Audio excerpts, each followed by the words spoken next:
Hello world!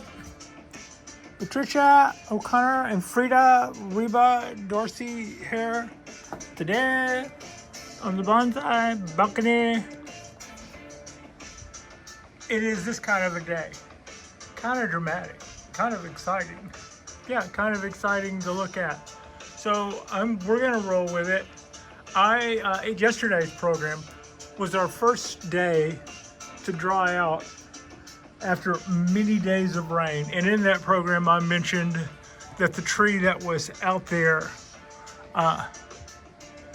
may end up getting more water than it wants, than it actually would do well with. So at that point, I considered the idea of doing two things.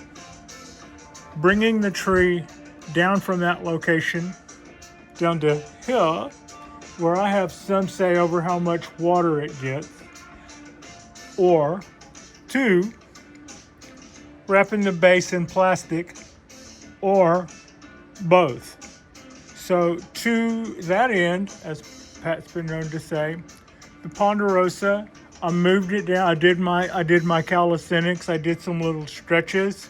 I did some ibuprofen beforehand, and then I brought that tree down from here. Increased in weight by the fact that it has not dried out from the atmospheric river we went through a couple of days. Now, I was also bragging about the color in the last video, and I was kind of looking up at it. Well, not really. Yeah, I'm kind of looking up at it more so as compared to now, where I am looking more down at the tree. And when I brought the tree down, egads, I saw aphids. So if it weren't for the preparations that I were taking to try to watch out for the water, I wouldn't have seen that. And so we did what was appropriate. One, we freaked out. Two, we grabbed our bottle of neem and dish soap and went to town on all the affected areas. And I'm going to go back over and make sure I don't see any other infected areas, although you can see little white specks now, which are because I just sprayed this thing 10 minutes ago with neem, so it's got little glimmery specks of neem droplets all over it like raindrops. So anyway, I'm standing by ready to cover this, and what I intend to do is cover half of this with plastic and leave half of it exposed to air so that I'm not just creating a dome of humidity underneath there. The idea is to let it dry out in between waterings, even if we're in a rain event. And I may just be shell shot from past experiences, but I'm also ready to try to minimize the amount of water this thing takes in during these heavy storms and stuff.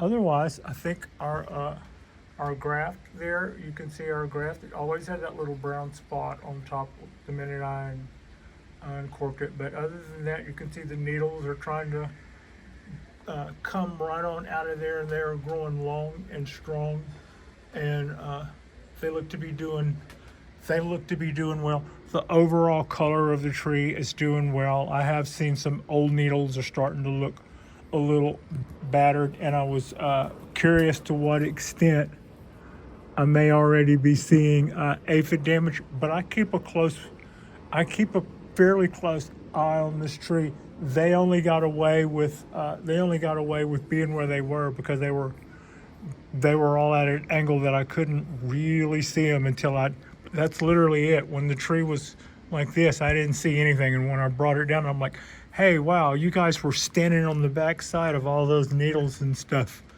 That's pretty creepy how y'all know how to do that. So went to town on them. And it's the same mixture that I used when I found aphids on there.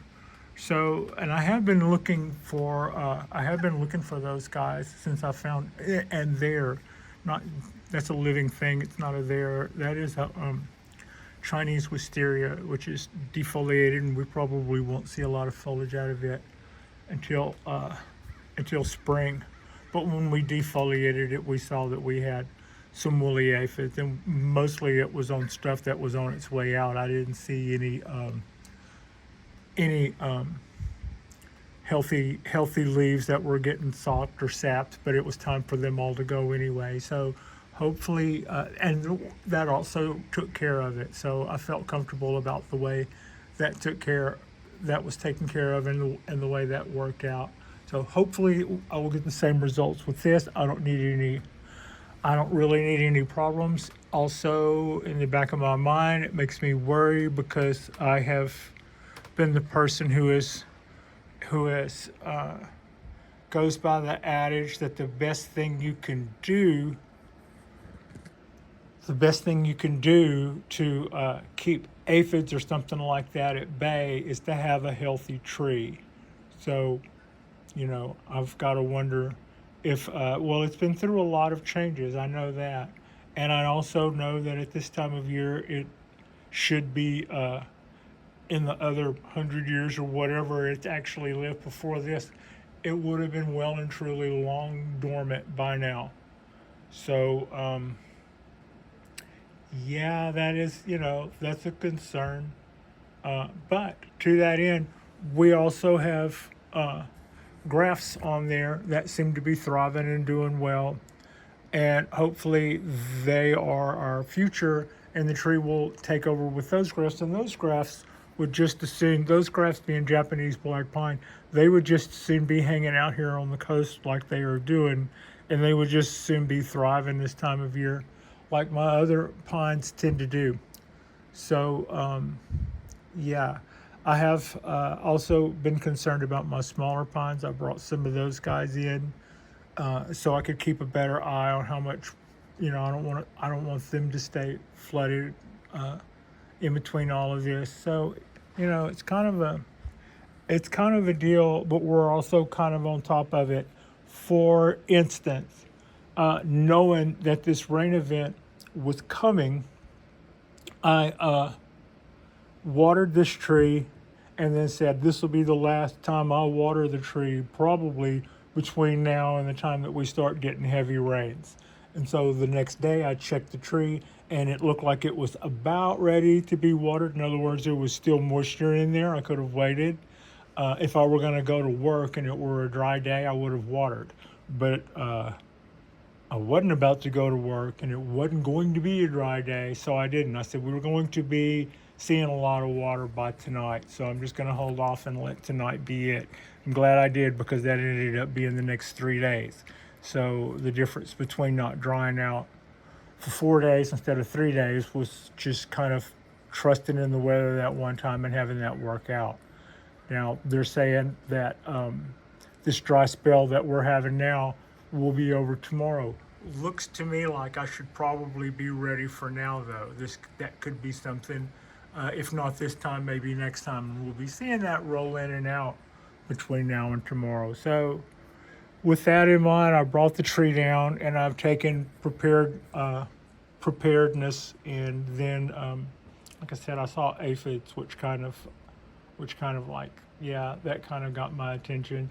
But we've taken proactive measures on that, and then made sure that we still have plenty of biogold on our guys. That is a aphid right there. I think it's working. I think that must be working, because I'm trying to look really hard for them, and I'm not hardly seeing any, except I just saw one. But that lets me know that where'd they go? Are they hiding? I'll go through here tomorrow and spray again, or I'll check everything really good and make sure I'm not killing it with neem, meaning the foliage, the neem soap concoction, and then we'll go back and hit it again just to make sure they're all taken care of. Now, also, we've had a few questions. Somebody was commenting on our local on our local stuff. And yeah, we do have some cool. This is our California oak. This was acquired locally from Jonas's garden. He acquired it from I think an estate or something. It was probably bonsai enthusiast to bonsai enthusiast. But the story is that I think that the wife sold their collection. Right now it has its back to us.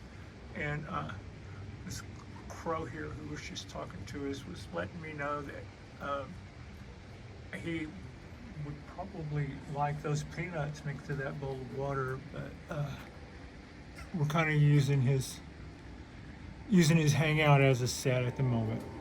Anyway, this is kind of what we're waiting on, more of that beautiful colors to come out on our bald cypress. But those do well, but those aren't local. Those would also probably grow. The results that I have are good, I would say. They could be great. This tree is a really fast grower in a heated, in a hot environment, in a hot climate. Those guys grow faster than what I've been seeing. And what I've been seeing is nothing to sneeze at. I'm pretty happy. They're growing at the rate that a pine tree would grow in my front yard if I had one, for instance. But cypress trees, in truth, whenever they have standing in little shallow ditches and stuff at the change of seasons, how that tends to happen during the rainy season and stuff, those guys will grow, will put on 10 foot easy in a season. So that's just kind of what's cool about that. Somebody else was asking us about Elizabeth Crutendon's pots, and you're not the first person to look at her site and not see a way to order them.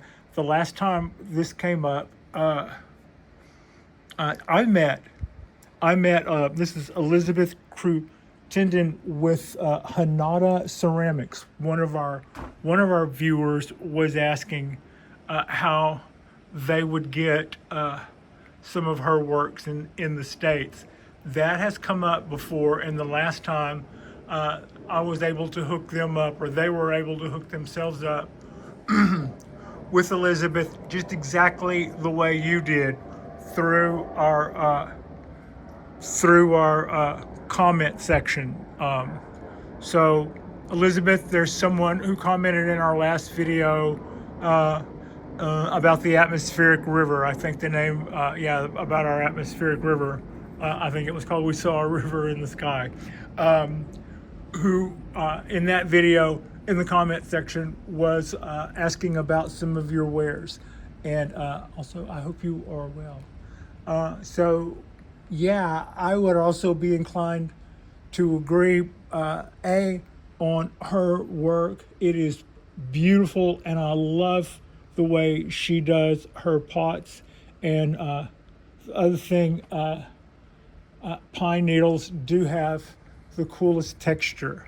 I can't wait to see this come out in the ways that I'm, in all the ways that I'm hoping for that to come out. So that's kind of it. I had predicted a day ago that if we had a day to dry out, we would take our day to dry out. And if we were going to go into another rain spell for a few more days and not really get dried out, that we would probably take evasive actions rather than let the tree go soggy for weeks on end. And, it doesn't have to rain on weeks on end. It just has to rain well enough that it doesn't dry out for a couple of days. And before that couple of days is up, it's just got to rain again. So you may not feel like it's just always rain, but if you don't ever get completely dry in between, getting a handle on that earlier is better.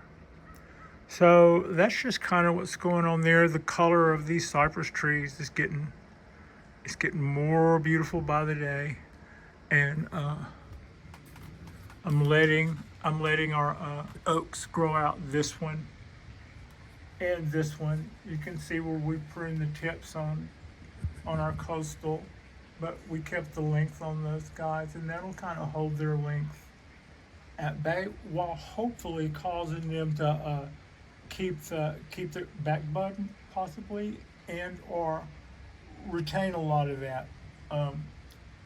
The complaint I've had with coastal oaks and oaks in general is that those branches grow really, really quick, and they elongate in between nodes or rounds of leaves. They elongate really long, one in between another. So you end up with a lot of undesirable dead space, and sometimes you don't feel like you can cut it back because you don't have a lot of foliage back there because of those nodes are so long. If you cut it back to the space that would be most desirable, it might be a branch with 2 leaves on it and no other buds, which is kind of, so that's kind of what I'm hoping to get around by pinching the tips, which is what we did.